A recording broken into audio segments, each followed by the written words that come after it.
Then it was August 1997. I was in my office an August afternoon when suddenly I became not only fatigued but overwhelmingly dizzy and had to lie down. Craig Nesson, my colleague, was helpful.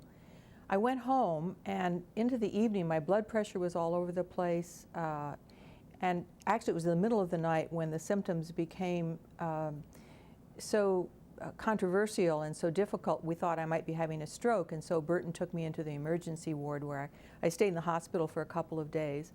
I might have had a TIA, but actually it probably was a relapse with the chronic fatigue syndrome. Into that fall I kept getting more and more weak and more sick. It was so that I had trouble with balance, had trouble standing. I really couldn't do much of anything. And though there was really no clear diagnosis, at that time the doctor said it probably is chronic fatigue syndrome. About 1/3 of the people who live with chronic fatigue syndrome become homebound because it's just too hard to live in the outside world. And I did have a few difficult years. Actually, since that time, it's been a slow pathway to my health improving little by little by little over these past 12 years. I looked for doctors who might be able to help, a doctor in Rockford, but that just went so far. Then Iowa City, and there was a neurologist who tested me. And even though I was having a difficult time with memory and speech, because I was still writing and teaching and lecturing, they didn't think that those problems had any difficulty for me. There were really only my family and a few friends who knew the effort inside of me it took to keep going. Thanks to my brother-in-law, Jim, who's lived with the symptoms of post-polio syndrome for many years, he saw an article in the Des Moines Register about some people doing some research at the Iowa City clinics. And I called right away and went in. And there I saw a researcher and two doctors, Dr. Richard Pretorius and Dr. David Kearns. I've been with them ever since.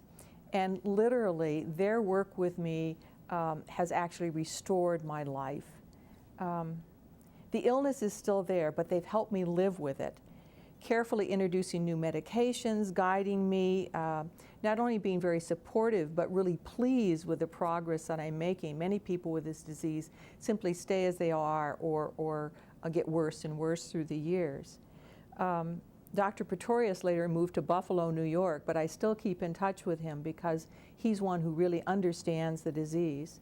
And Dr. Kearns helps me to live with the disease. You are not making this up, avoidance on my part, but you are not your disease. I live with the disease, but I am not my disease. There are people, as I said before, with a lot of different clusters of syndromes. Mine is I have a particular sensitivity to loud noises. Just being in noisy places wears me down. It drains me of energy. It's like draining my battery. But a sudden loud sound can cause me to just crash to the floor. And then I'm not able to walk or to talk for a few minutes, and people just need to stay with me until I recover. I use a cane, particularly outside my normal environment, but not around places where I'm familiar and people familiar with me.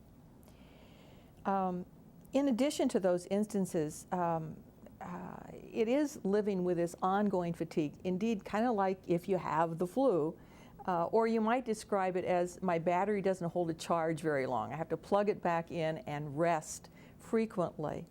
I rarely go out at night. If I do need to go to a dinner or an event, I have to pay ahead of time by lying down about 3 hours before I can go out for about an hour in the evening. Burton does the grocery shopping. To be in stores is almost overwhelming. Now, I know that many people live with a chronic illness, and mine is not life-threatening. In some ways, I'm really very well because I have to live a very guarded and careful life. I have no choices. I have to do that. Others suffer more, but I've learned that health, like life, is not a competitive sport. That's not the point. I live a well-regulated life, and then I'm ready for the surprises that ministry brings.